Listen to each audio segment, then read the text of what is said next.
Okay, chapter 3, struggles and barriers. Internal struggle or conflict that contrasted internal desires through late teens and beyond. Well, I think maybe finding my tribe, I really struggled with, finding people that value what you do, you know, and even that, so I went to university to study business, computing, IT, and I was actually programming in COBOL. I mean, if I looked at it now, I have no idea what I was doing, but it just didn't really fit. But as soon as I went to the music faculty, it just like resonated. But I wasn't studying music, you know. And then even after that, I think um, coming back from that experience, and then checking in with the family, and then my father would say, "Well, what are you going to do for money? What are you going to do? Like you got to, what are you going to do? You're going to get it done. You should do IT. It's the way of the future." Blah blah blah blah blah. And I love tech. I love it. So that I went the IT route. Then I did IT for a number of years, and then I, yeah, got a job down the Gold Coast. Hanging out with high flyers. I mean, literally high flyers. Um, you know, Mr. Morris would drive his have his Bentleys and Porsches and all these kind of thing, and then I was on his 65 foot um, twin engine turbo thing, and I was waving at people. So this is a luxury cruiser, and we went out on the Broadwater, and it was raining, and I was waving at people like this, and the first people to come over to see was the water police, and I didn't know back then that that's the international distress signal. Is crossing hands over there. If I want to wave at people, I maybe should do that. I was like, hey, how are you?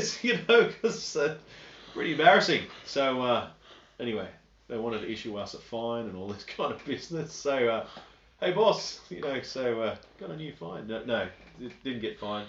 Took my way out of that. But struggling is just fitting in because I always struggled that the music was always calling. So I got involved with corporate world and got into real estate. And after that, just trying to find what was going. And then after, if I just finish telling this story, so I went and worked at corporate world, got a redundancy.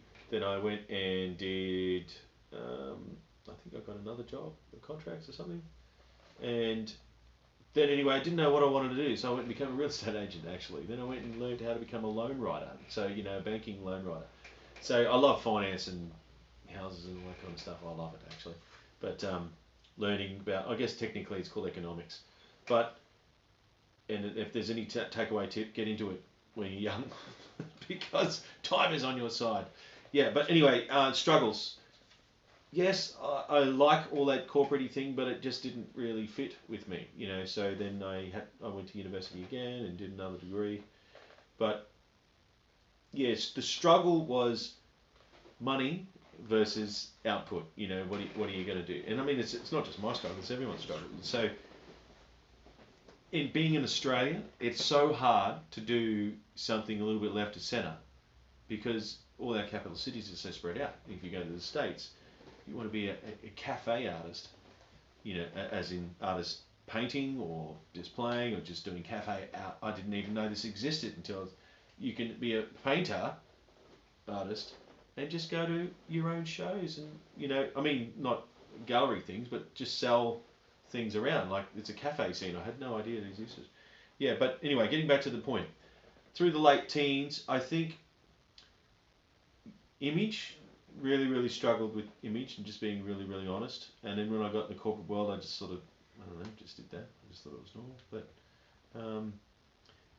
and probably if I dig even deeper, what I really struggled with was pleasing my dad.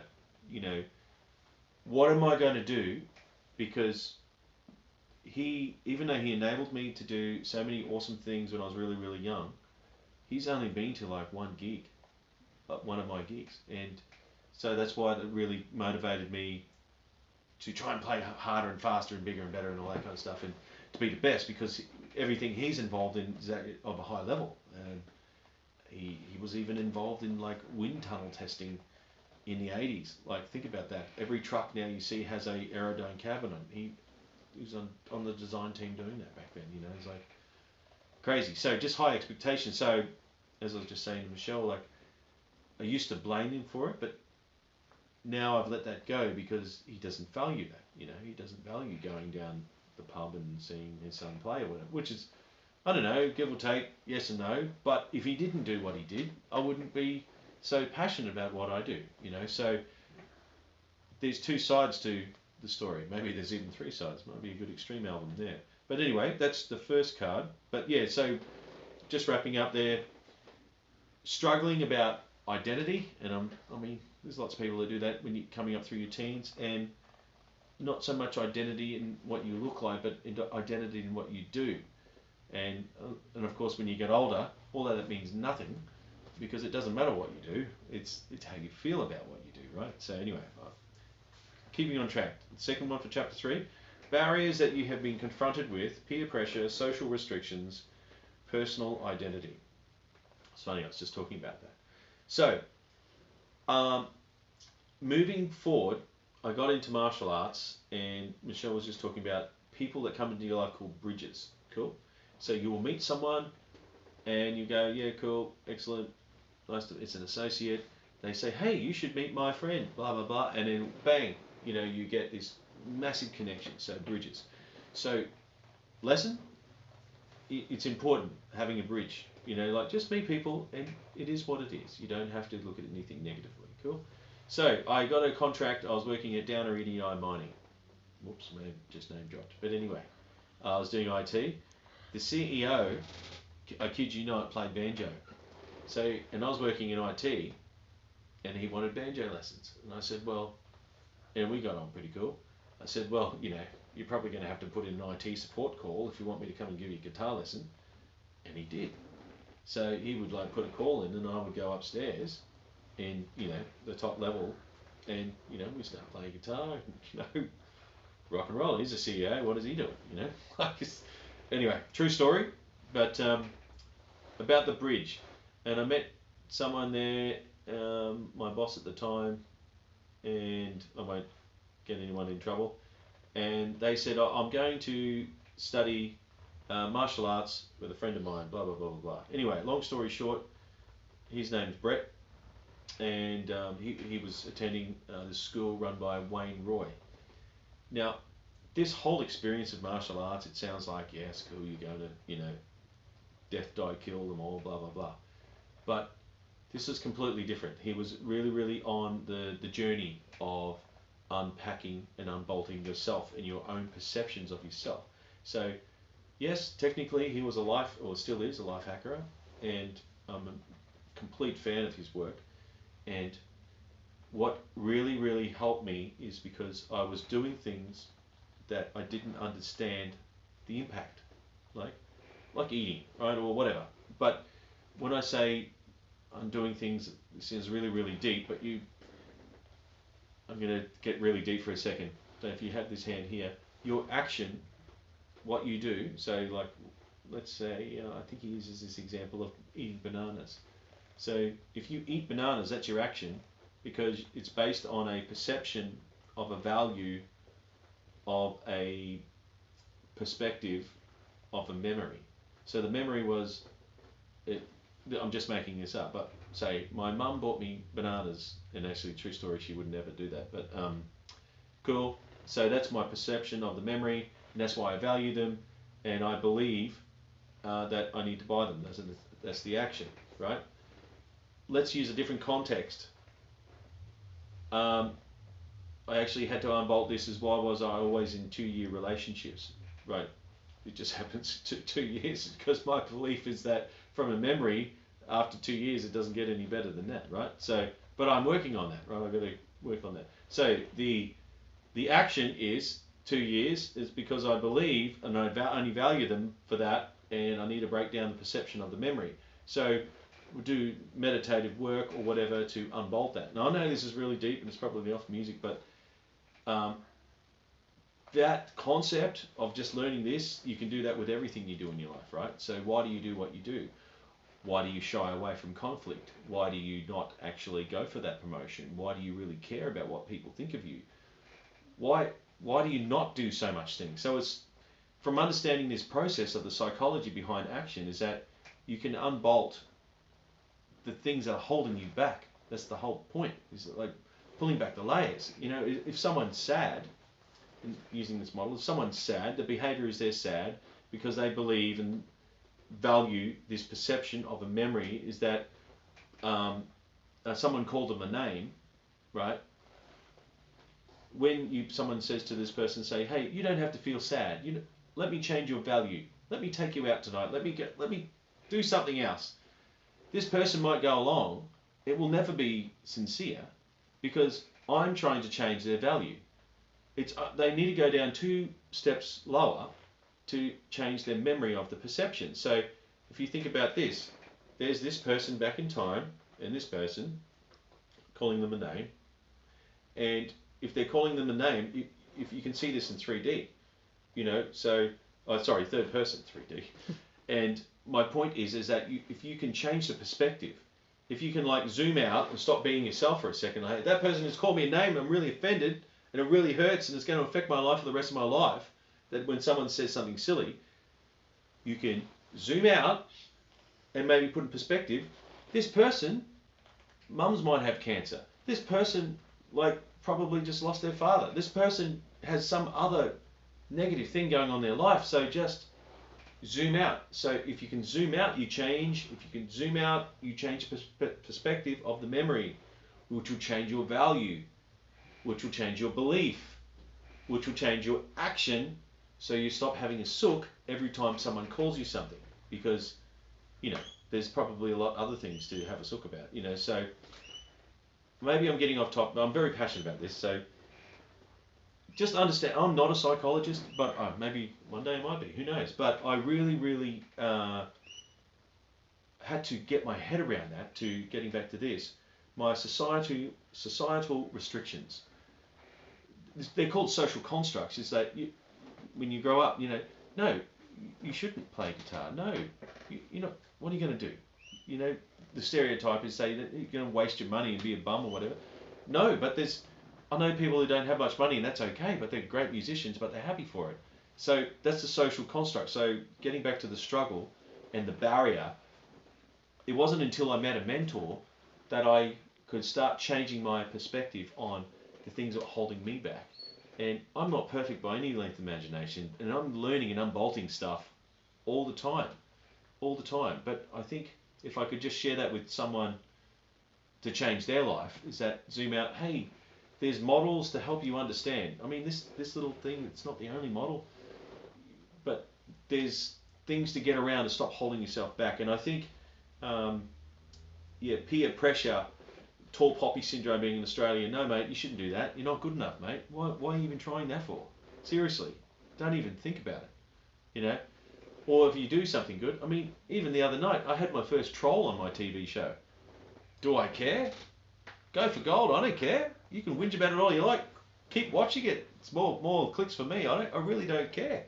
And I think that this attitude came from unbolting, because if this happened to me, I don't know, a different version of myself, I would take it to heart. I'd take it really to heart. I'm like, someone really doesn't care about my show.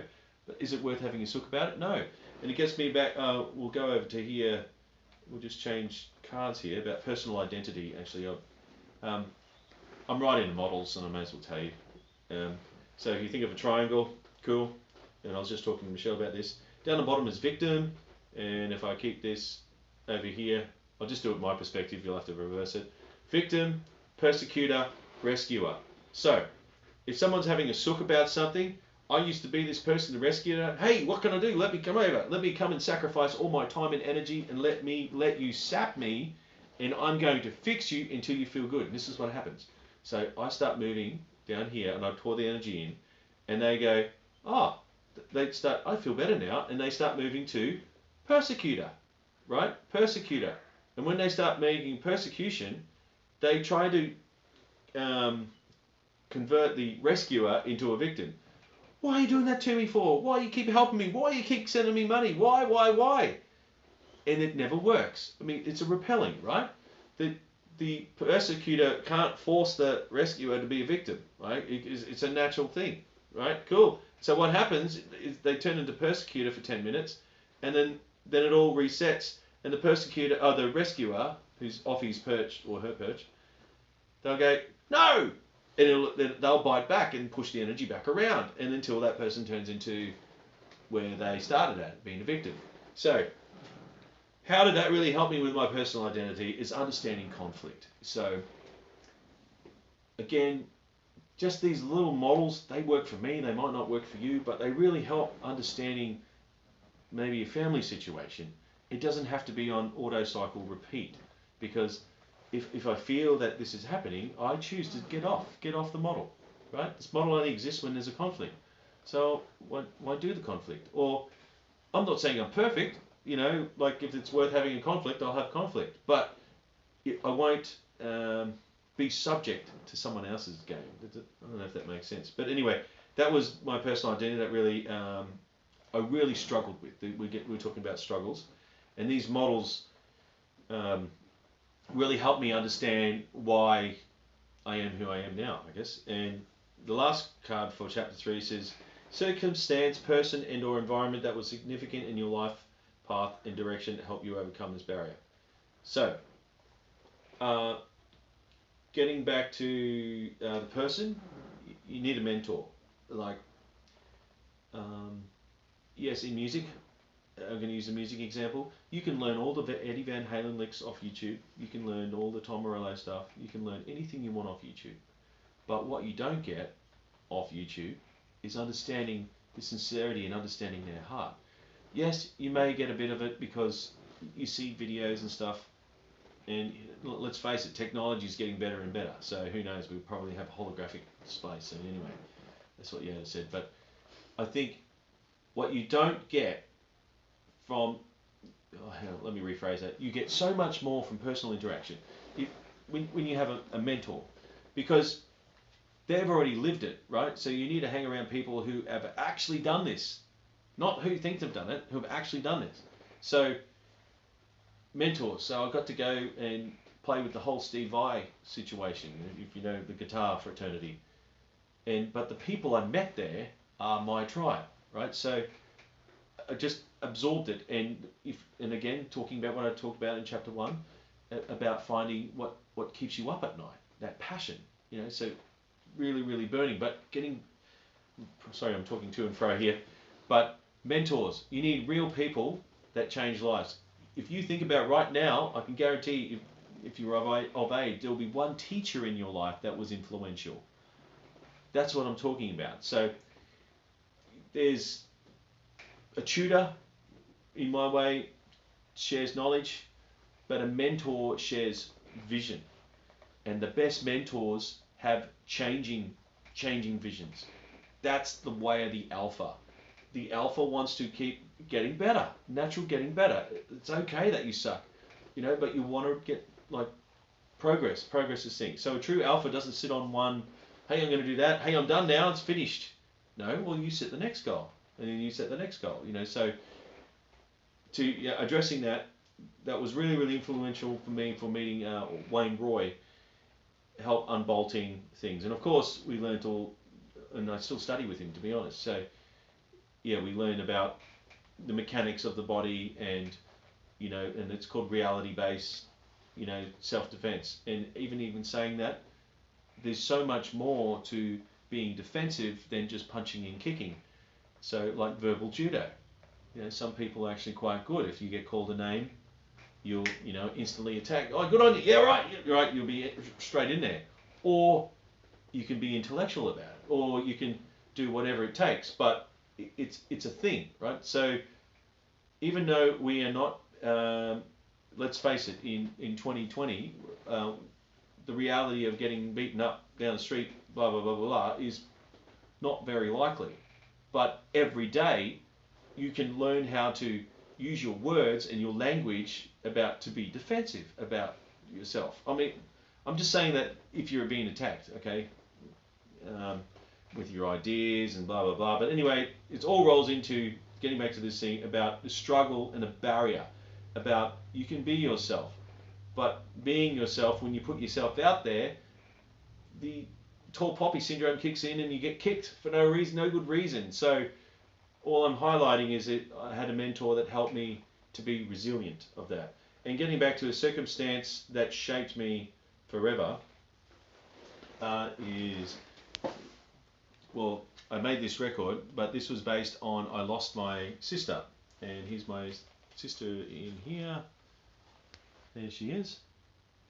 And we were in a band together back in the day, and we were going to be in the next Killing Heidi, brother and sister songwriting duo. We had a record deal and all that kind of stuff, and so I was really young. I thought I made it. It was going to be awesome. We were going to, whoop, that's how far we made it. We made it right to the ceiling. That's how high we were aiming. And, you know, that really shaped me because when I lost my sister, it just turned my world upside down. And so I became very recluse. I actually ran away from a lot of things. Actually, I didn't really understand how to deal with them, and especially males. And I'm talking now from my older self, is that most males don't know how to articulate how they're feeling. So an example would be, and maybe I'm speaking from myself, maybe not all males, but you know, the whole man cave or in the shed, you know, males like to process things one thing at a time, and females like to do everything at once.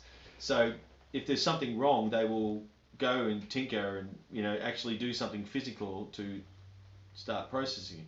I saw my father do this. I've seen many people do this. So when I lost my sister, I was doing this. I didn't know why or how I was having all these like emotional outbursts, and so I didn't know how to process it. So I was going through, you know, a post-traumatic experience, and it was I mean, if you want to use a label, because I love models, the 5 stages of grief, which was coined by Kubler-Ross back in 1969, her book on death and dying. So I used her 5 stages of the grief model here, and I did a university composition honours. So I wrote something called a autoethnographic analysis, which is in English means wrote auto meaning self, ethno meaning ethnically what's happening. Well, maybe I didn't say that right, but and graphic means writer, right? So I did that, and I actually spent a bit of time doing that, about 2 years nearly. And I actually researched other ways of writing music. And what I did from my story is I used madrigalism, which is how to turn something you see into music. And then if you think about that, so if I say stairs, da da da da da, for example, basically, something called prosody. Prosody is what you say. So if I say I love you through my tone, I love you, you will understand the sincerity of it, right? But I used it in a way of lifting rhythm from language. So the first track is called Never Ever Want to Know. So that's because, you know, that's denial. So the first one is denial. The Never Ever Want to Know, that I lifted that for my rhythm. Never ever want to know, right? Cool. It's an instrumental, but the melody is ba-da-da-da-da-da. Cool. It's lifted from that. And then Mickey Mousing was turning what you kinesthetically feel into music. So Mickey Mousing was coined by the Disney guys, and it's like when Mickey was drawn in the cartoon, he would fall down the steps going but but. That wrote the music. The movement wrote the music. But and da. So with my experience, and I've never done anything like this before, is that the music that you're hearing is actually written through the eyes and lenses of madrigalism, prosody, and Mickey Mousing. So it's not me just sitting down and like, oh yeah, cool, this sounds good. So actually, they're I think they're well thought out, but so the opening track is like a whammy bar siren to represent all the police cars coming onto the scene of the murder. So pretty heavy stuff. But anyway, that influenced me, still does every day. Yeah, massive situation. But and I'm still going through a lot of unbolting and actually sharing the story. And this is why I did this, is to create conversation, because you might know, and actually, you might know someone who's going through. They might have lost their job, their girlfriend, their wife, their house, whatever. that means they might be going through grief. So when you bring them up, they won't tell you. They'll deny it. No, I didn't lose my job. No, what are you talking about? No. And then the next stage will be anger. Like, stop calling me. Stop it. They'll be really, really angry.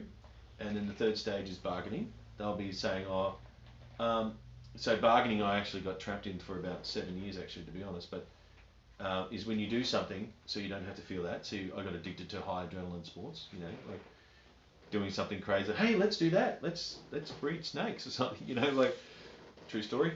And do something really, really out there to run away from being, what the next one is depression, and the fifth stage is acceptance.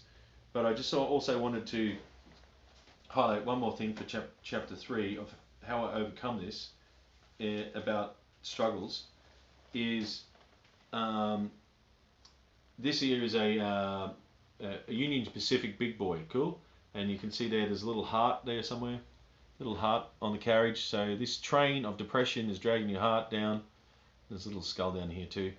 And my point is, to be a big boy, to manage your depression, you need to stand up and do it, right? And the last track on the album, Acceptance down here, has a sound of Big Ben. So to be a big boy, you need to process your grief. However, Big Ben interrupts that. So, dung, dung, dung, dung, dung, dung, dung. Like, so it's symbolic of Big Ben, meaning that my concept is that maybe you don't actually finish grieving, because every time you start to grieve, you get interrupted by reality, which is Big Ben, time, because you'll have another need. Someone else will come and say, can you do this? Can I do that? Blah, blah, blah.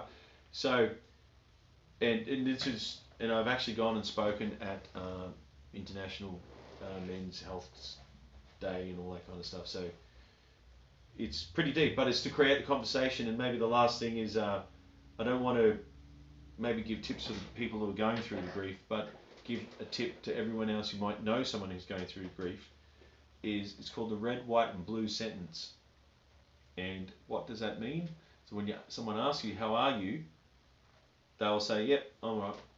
Especially in Australia, you only get like 1 or 2 syllables back. Say, hey, how are you? Yep. And then you wait.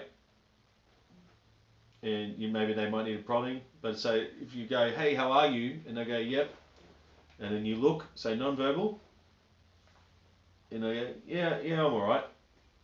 And if you wait for the third answer, well, mum's been in hospital. It's patience. So if I can just give a tip to everyone, listening is key, especially for males, because, we take time to maybe articulate that. But yeah, the third answer is usually what the real problem is this is why they're sad, because maybe something's gone wrong, And I think also too, we get, the whole masculine thing is, oh, don't worry about it, mate. Don't worry about it, mate. It's all good, mate. She'll be right. It's all good, mate. Don't worry about it. So, and that there is technically bottling it up, right? So obviously I'm not talking about the small stuff. I'm talking about something massively significant that's causing you, PTSD. So obviously post-traumatic stress is the train of depression from a significant event. So it's real. It's very, very real. And it actually affects probably more people than you think, because it's underground. So anyway, and that's how I, to be honest, this is how I've started to overcome my, barriers, is to do something cathartic. So I'm tying all this together now, is getting a mentor, and spending time on making art that you're passionate about. Because if you do something that you're really passionate about and just let it flow, it's flow state. That's another question we'll do. But anyway, that's chapter 3.